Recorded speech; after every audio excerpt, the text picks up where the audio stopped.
yelling that she's a minor, don't touch her. So why are the people who are supposed to be keeping the peace taking these people down? Is this you right here, sir? Do you think this is appropriate, Mr. Roll? Did you go over the line? 5-star smackdowns. Plus, what's in the water that's making people so sick this summer? We're testing the tides for the dirtiest beaches. Did you go to one? You guys are dropping like flies. This is like the movie Bridesmaids. Megan, no! Look away! Seasick. But while you're at the summer blockbusters, Planet of the Apes may be on screen. What's off screen? On the floor and in your seat. Theater owners are gonna kill me for this. Scary movie. And all those hot car catastrophes. Kids left inside. But are Good Samaritans going too far? Turning in innocent moms? It's one thing to say, no, you should never leave your child, but a lot of parents don't have an option. Hot car hysteria. Tonight, Surviving Summer. Here now, Elizabeth Vargas and David Muir. Tonight, with millions of American families trying to get the most out of these final weeks of summer, so many headed to America's shores. But if you or someone you know is checking into a hotel, tonight here, the video that will shock you. Straight from the Jersey Shore's famed Atlantic City. And it's all captured on tape. The knockdown, drag-out brawl between security guards and guests. Did security go too far? Brian Ross tonight with the tape and the tough questions. What will you decide?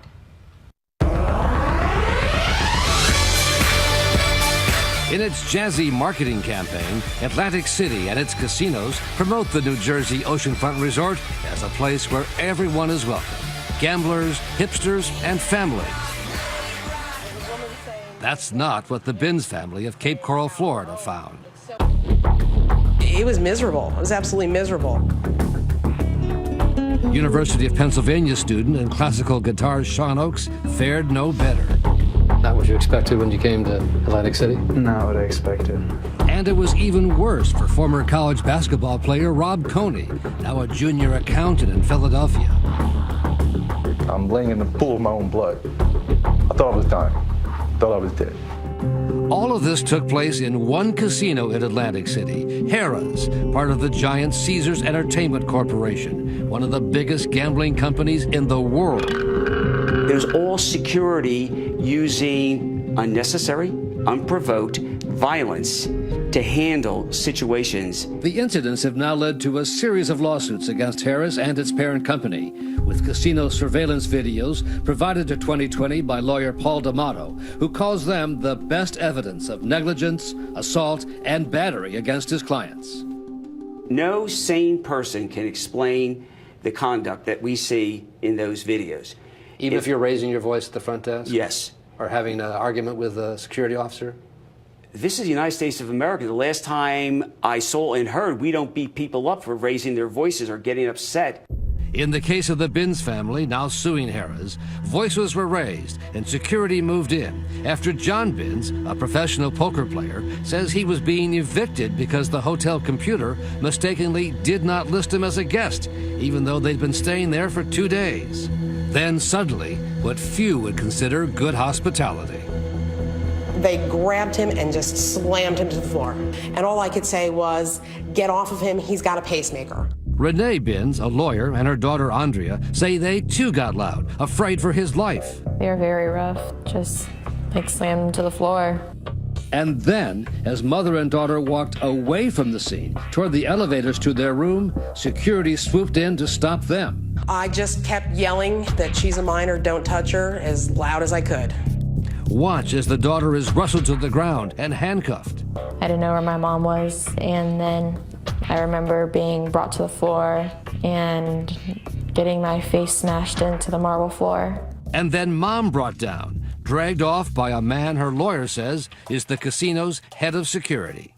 It ended up with a broken nose for Andrea, whiplash, and early termination of what was supposed to be a very nice family trip.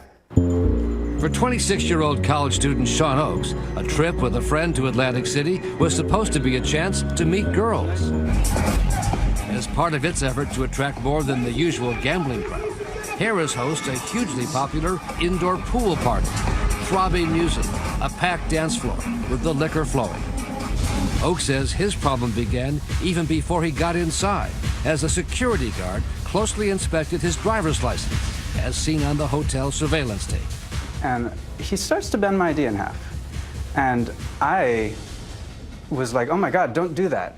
As Oakes tries to grab his driver's license back, the trouble begins. A whole gang of people jumped on me and piled on and kicked me and hit me in the back of the head, and they were wailing on me. And I heard a voice behind me saying, break his arms if you have to.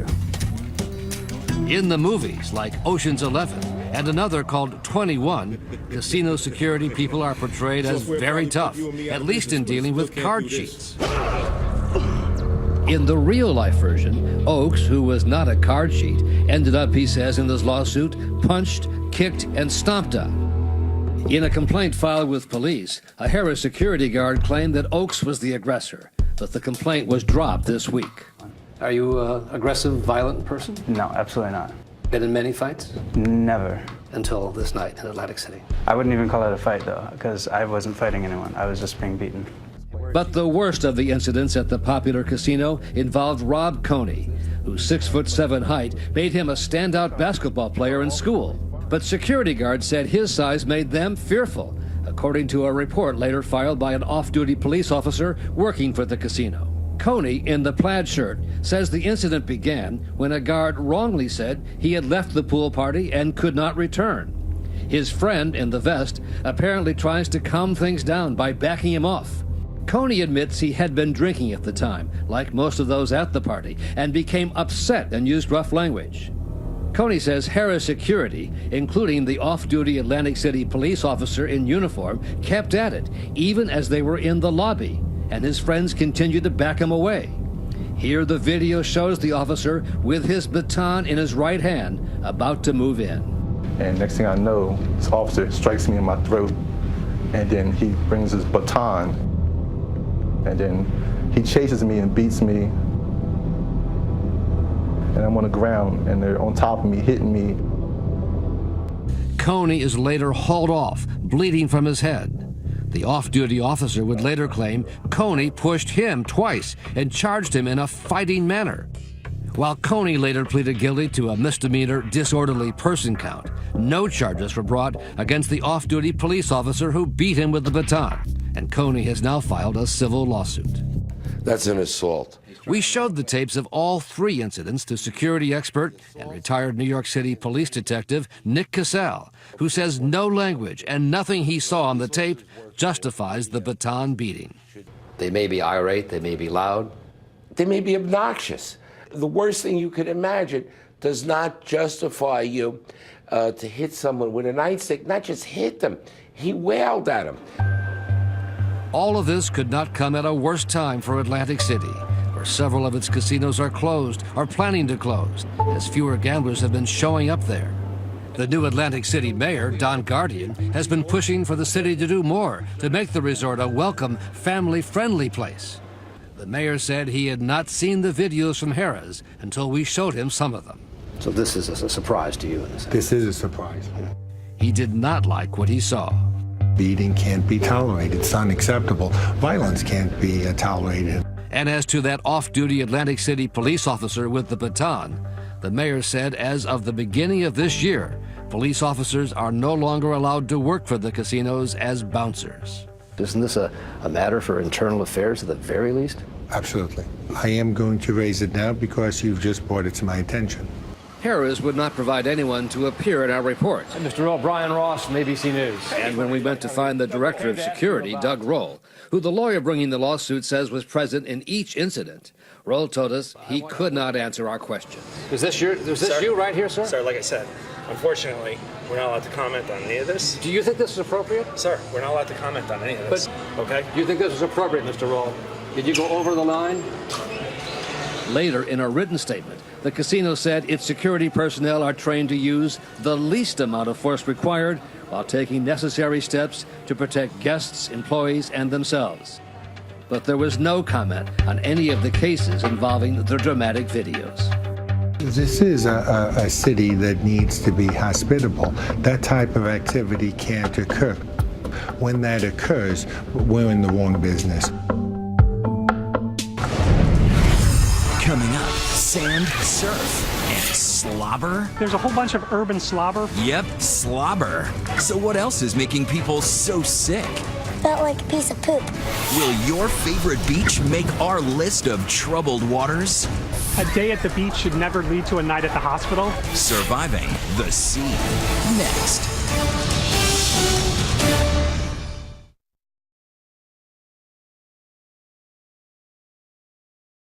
It's the most famous line of the summer. The water's fine, come on in.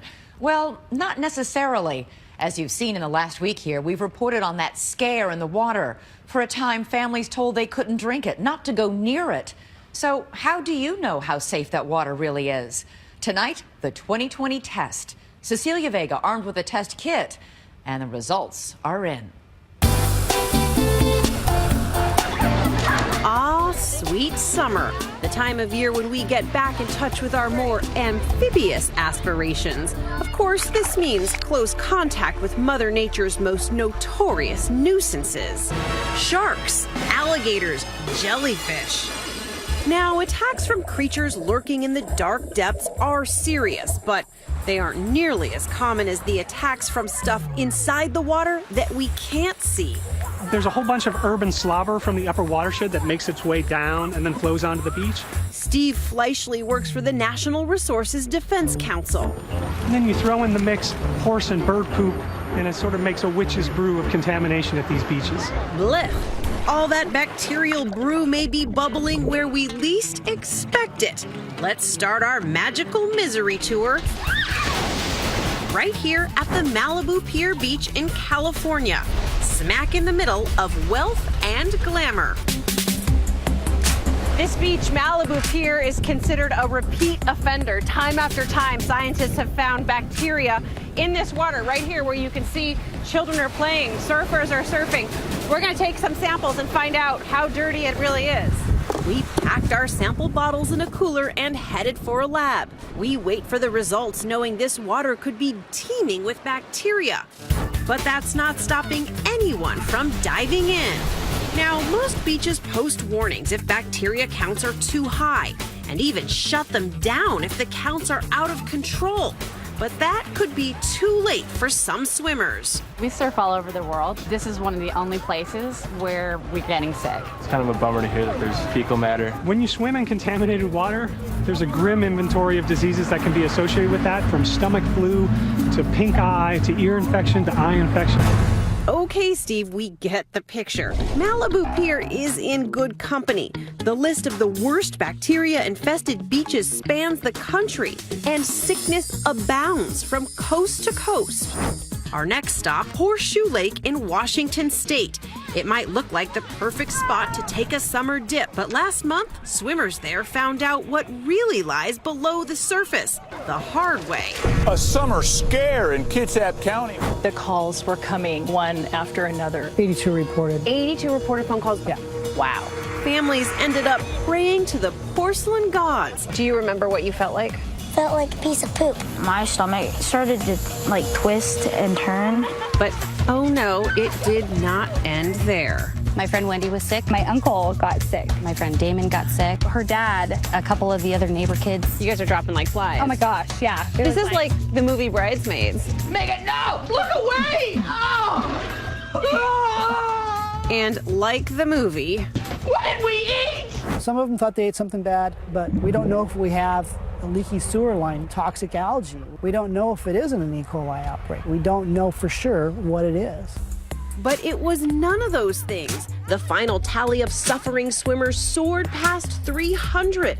Lab test results confirm Jim Zimney's strongest hunch. The very same bug that has notoriously spread from person to person on cruise trips from hell. More than 600 people fell violently ill. Was deep inside this lake too.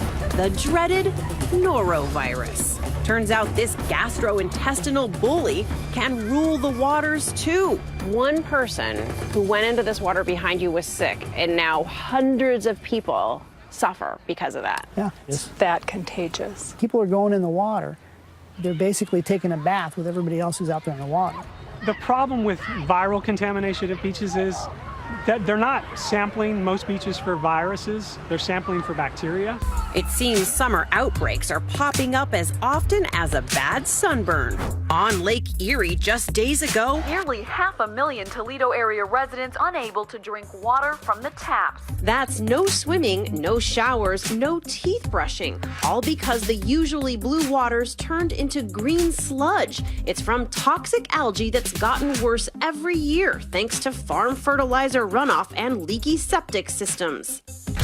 At Florida beaches last month, authorities issued an alert for flesh-eating bacteria. Stay out of the water if you have an open wound or weakened immune system. This nasty stuff occurs naturally in warm, salty water, leading to 41 infections in the state last year and 11 deaths. And last year in Little Rock, Arkansas, a day at this water park turned nearly deadly for Kaylee Hardig. All of a sudden, the headache just started getting worse. And I knew when her eyes rolled back in her head, I knew something bad was wrong. They race to the emergency room where Kaylee gets the news. She is infected with a terrifying brain-eating amoeba known as Naegleria, most likely from the water. It's 99% fatal, 1% survival rate. This is Friday night, and they told us she'd be gone by Monday. It took nearly a month-long induced coma, but Kaylee is now one of only 3 people ever known to survive this very rare infection. Naegleria grows in fresh water warmed by the summer sun. The good news is, it's not easy for it to enter the human body. So what about those tests we ran for contaminated water at the Malibu Pier? Well, it's official. Bad bacteria. The good news, though, the levels are so low they won't make anyone sick. A day at the beach should never lead to a night at the hospital. So Steve says, don't go in the water within 3 days of a heavy rainstorm. You can also protect yourself by not dunking your head or allowing water to get into your mouth or nose, and by staying out when you have open cuts. Also, if you're sick, do everybody a favor and don't go in the water. But it is summer. We get it. It's hot outside. And sometimes those blue waters are just too inviting to pass up. We're gonna go catch some waves. Have a good day. No matter what may secretly lurk beneath.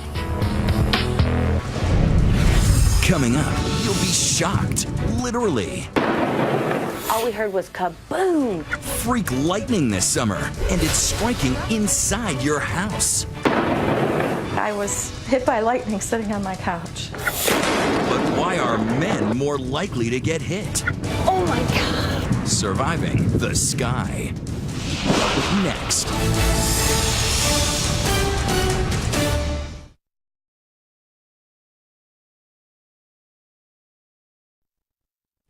Well, it sure seems this has been the summer of extreme weather. August, of course, part of the peak season for lightning. We saw what happened along those California beaches. Multiple swimmers hit by lightning. 70% of all deaths from lightning happen in the summer. So once and for all, where do you go when lightning strikes? Because as you're about to learn, even sitting in your own living room, you're not entirely safe.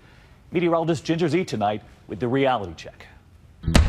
July 27th, a monsoon-fueled storm hugging the California coast, exploding with bolts of lightning. One guy said he felt like electricity go through his fillings and his teeth. Striking more than a dozen and claiming the life of a 20-year-old. I don't know. Oh my God. It's the MO usually associated with lightning. Attack quickly and strike outdoors. But this summer, lightning is making house calls. I still can't to this day believe that I was hit by lightning sitting on my couch. You heard right. Just last week, Teresa Celeste was jolted from the comfort of her living room in upstate New York. It was the sound of like a bomb going off inside your house. At the time, Teresa was being treated to a foot rub by her mother. She does this for you regularly? Yes, she does. She does. Yes, and I was just sitting here like this, and it was thundering lightning, and one struck in the backyard and went, oh my God, Mom, that is so close. And you saw it? Right there, I saw that lightning. And the next thing I knew, it was the sound, and I went like this, I guess, and my mother felt the jolt. So right through your hands, you felt? Yeah. I felt it. She felt it. I don't remember feeling anything. A roofer came to inspect the damage and could not find the point of entry. But the path is clearly visible if you look at her ceiling. You think you're safe sitting in your house, and I guess you're not. In Maine, Christine Poor suffering blisters on her feet after a bolt came through a light fixture on Wednesday. I thought the bulb had broken, but it shot down and like danced around in the bathroom sink like you were welding. She was standing right here and it just came through the light. In Atlanta, 7-year-old Sebastian Cedeno was struck while he was inside his house with his mother. We're standing at the bay window, and then all of a sudden we hear this big whoosh, and it blew both of us back. Both of our hands went to our ears, and all I could see was my son on the ground, and his foot was smoking. Fortunately, little Sebastian survived, and indoors is still the safest place to be in a storm. But lightning expert John Jensinius says you still have to be aware of your surroundings. You want to avoid any contact with any metal connections with the outside. That would include anything that's plugged into the wiring. So stay off the corded phones, the computer, and away from appliances. You don't want to be taking a shower. You don't want to be washing dishes. The water inside your home is a conductor of electricity. So stay out of the kitchen and the bathroom. We also recommend that you stay away from doors and windows. And position yourself toward the center of a room. Of course, the overwhelming number of lightning strikes still occur outside, on open fields, and open roads. The ultimate caught-on-camera moment. Take a look at this. A truck is driving down a highway in Canada when it's suddenly struck by lightning. There's just so much we still don't know about lightning. Back in 2012, I went on a mission with my friend and mentor, the late storm chaser Tim Samaras. Oh, look at that. That was beautiful.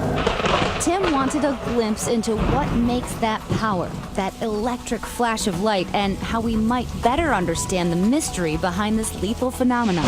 Armed with his ultra-high-speed camera, he tried to capture this elusive moment, the birth of a lightning strike. Then the return stroke. Oh my God! Even though every thunderstorm is pregnant with that brilliant but deadly force, we know surprisingly little about where, when, or why it strikes. Why does it choose a target like a tree instead of a building, or a building instead of a tree? You know, perhaps some of the imagery that we collect in the field may help answer some of those questions. Sadly, that mission must now be shouldered by other scientists. Less than a year after this interview, Tim, his son Paul, and a colleague were killed in a tornado in Oklahoma. While 90% of lightning strike victims survive, they often suffer long-lasting effects. Michael Utley has been feeling them for 14 years. My heart stopped 3 times that day. Utley was playing a tournament with friends on Cape Cod when they ran into the ultimate Gulf hazard. I heard the loudest bang of my life. As soon as that happened, we turned around and Mike was on the green, scorched, his shoes were blown off, and he was just unconscious, smoking. He spent the next 38 days in a coma. Who gets struck by lightning? Who takes that something seriously? I mean, what are the odds of that happening to you? You're 48 and invincible. These days, Utley is about as far from invincible as you can get. Because my lower legs, there's no muscles left in them. They will not rebuild. I've been working out with a trainer every week for 14 years, and they just won't rebuild. Mike is quite a fighter, and he still is today, but he had to go through a lot to get back to where he is today. There are also concerns about what lightning can do to your mind. For the most part, you don't see injuries. Example, if you had a laptop and you spilled a Coca-Cola on it, you could clean it up. The laptop would look the same, but I don't think it would run the same. People that have been struck by lightning sometimes suffer personality changes. They just may not be the same person they were before they were struck. People that are struck by lightning and live, there's a high percentage of personality changes, of very bad things happening afterward. You're very lucky too that you're feeling the same. I'm feeling the same, but I find myself very nervous. Mm-hmm. It's not usually me. That's not my personality. I was really lucky that I'm still here today to talk about it.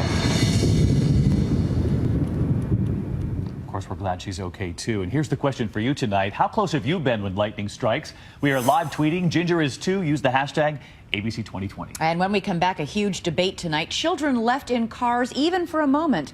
You're about to see the hot car vigilantes. People going after the parents. Who's right here? You've got to see this. Coming up, kids in hot cars and horrible headlines. Police here are 15 children. But are video vigilantes turning innocent moms into monsters? If we start arresting parents for things that could happen, there is no parent safe on earth. The side you haven't heard when we return.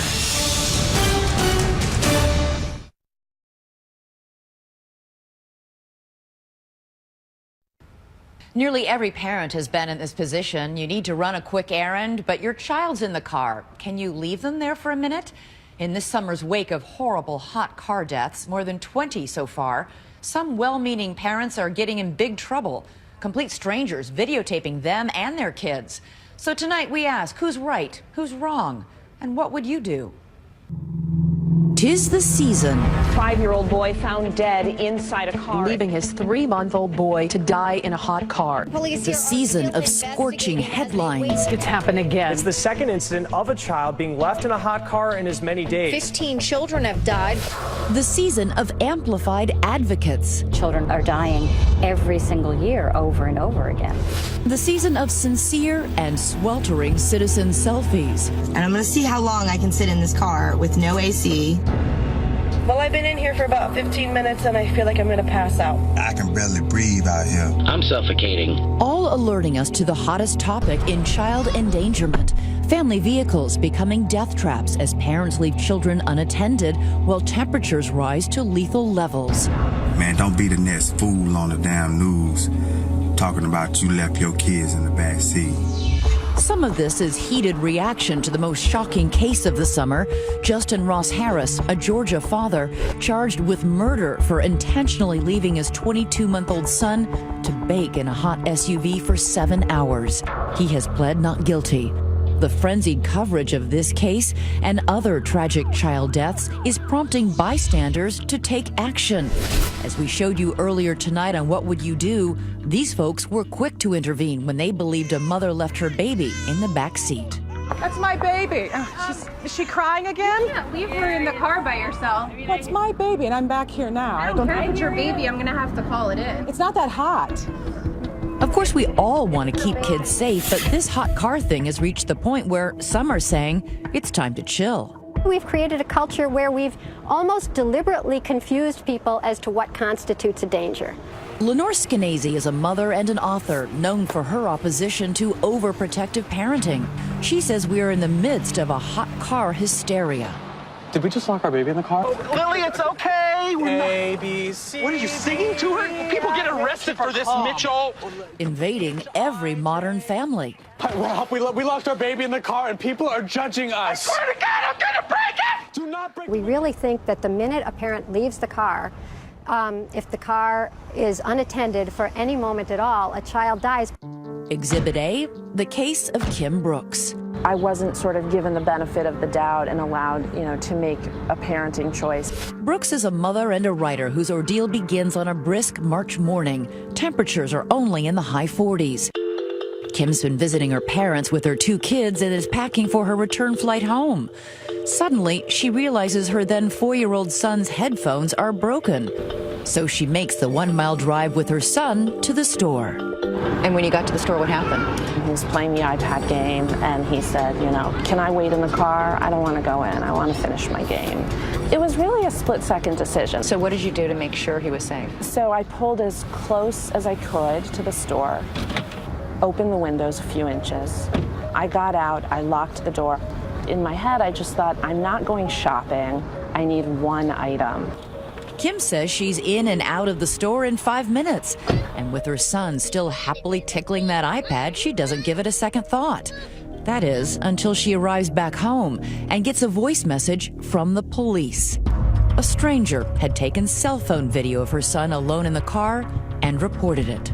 When you got on the phone to talk to the police officers, what did they say to you? We want to talk to you about leaving your child in the car. But you did come back. Well, that's what I said. I came back within 5 minutes. He wasn't in danger. The car wasn't hot. The answer seems to suffice for 9 months, until one morning Kim gets another call from the police. They want her in handcuffs. He said, are you aware that there's a warrant out for your arrest? A warrant for your arrest for what? contributing to the delinquency of a minor. I mean, most people think that means buying a teenager beer. Right, exactly. That was what I thought too. Despite the fact that she has no history of anything criminal or negligent, Kim is facing a maximum of 1 year in prison and a minimum of thousands of dollars in legal fees. At one point, you actually wanted to go to trial because you felt that they wouldn't be able to win this case. The thought crossed my mind, and I brought it to the lawyers. But he said, this is going to be tried in juvenile court. Juvenile courts are always going to err on the side of protecting the child. I don't think you want to risk the consequences. 2 years later, after Kim commits to 100 hours of community service and parenting classes, the prosecutor finally drops the charges. But the damage is done, especially to Kim's young son. The result is he was really frightened, you know. He went through a phase where he would not want to be out of my sight for a second. Kim's story is not unique. We spoke to 6 other moms with similar stories, all of whom wish to remain anonymous, each recounting the terror of possibly doing time or even losing their kids. Several agreed to be interviewed but then backed out, telling us they remain terrified of the legal and social repercussions of going public. If we start arresting parents for things that could happen, there is no parent safe on earth. So you don't think leaving your child in a car unattended in a parking lot is dangerous? The minute you put them in the car to drive them anywhere, that's the most risk you could be putting them in. More kids die being in the parking lot or behind a car in a driveway. Safety advocates acknowledge the number of deaths overall is small, but the campaign to ban kids left in cars is still important. Bottom line, when it comes to cars and children and death, or being left in a car, is not even in the top 10, is it? But that's not to say that we should turn a blind eye to it. But more children die being backed over in a parking lot or a driveway, or die in car accidents than they do sitting in a parked car waiting for their parent. It's true, it's true. You and I are both mothers. We both know that there are times when our child Someone doesn't want to slips do out of a something, there's a tantrum happening, or they're asleep and you don't want to wake them up. I Yes, mean, but if by definition, if you're leaving a child alone in a vehicle, they are unsupervised. Perhaps it's come to that. Now any unsupervised moment is, by definition, a sign of bad parenting. And for Kim Brooks, that is what's really scary. you have to be afraid of other people second-guessing your decisions as a mother and calling the police on you. Exactly. My concern now is that it seems like in addition to being afraid of everything for our kids, we also have to be afraid that we're going to be perceived as not being afraid enough. You'll have a lot of opinions about this one, and we want to hear them, so tweet us using the hashtag ABC2020. When we come back here tonight, escaping the summer heat into the air conditioning at the movie theater. But what else are you getting when you sit down in that seat? Oh. The blockbuster findings next.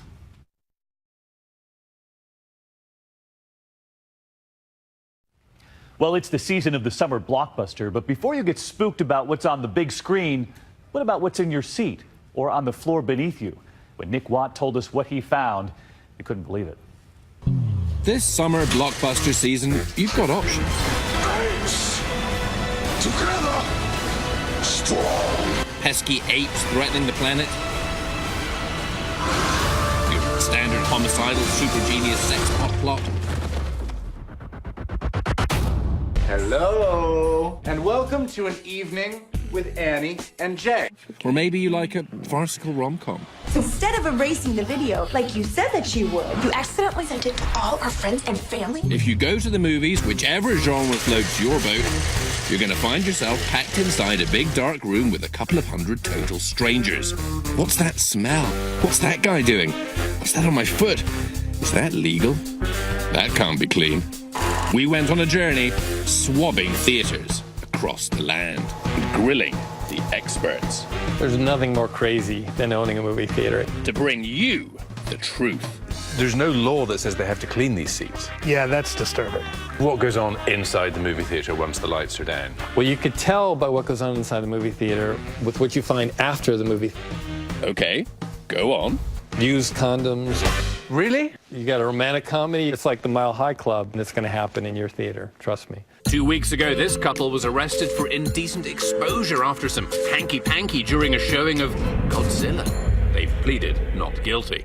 Have you ever caught somebody in the moment? Yes, but if nobody complains, let them get away with it. What I always complain about are the prices. $8 for a bucket of popcorn that costs, wait for it, maybe 8 cents to make. A 10,000% markup? Seriously? Give me money, give me cash. Daylight robbery? Well, not exactly. I make money by selling concessions. Because, and here's a little-known fact, up to 70% of your ticket price goes to the studio and distributor, leaving the theater owner with pocket change. And wait until you hear this. You got to do little tricks to get them to buy concessions. Okay, like? Well, in my theater, I've got an exhaust pipe that runs from the popcorn machine into the actual auditorium. You used to pipe the smell of popcorn into the auditorium? Oh, no, we still do pipe the smell of popcorn into the auditorium. Absolutely. And if we didn't all fall prey at the concession stand, our ticket price would skyrocket. It's a nacho cheesy, hot diggity doggy trade-off. And there is another problem with all that food. You know, a lot of theaters have problems. I don't want to say this. I won't say it. Come on. They have some little creatures running around your feet at night. Roaches or rodents? You've got to really make sure that you've got a good exterminator. God, theater owners are going to kill me for this. You go walking across and your feet stick to the floor, right? So who's going to wear sandals? God only knows what you're walking on. Or what's walking on you. Bed bugs. Last month, there were reports of itching at a theater in Virginia, and in 2010, the AMC Empire in Times Square closed temporarily while exterminators culled some little critters. Remember I said we took samples? We're going to go in and try and swab the seats and the floor without anybody noticing.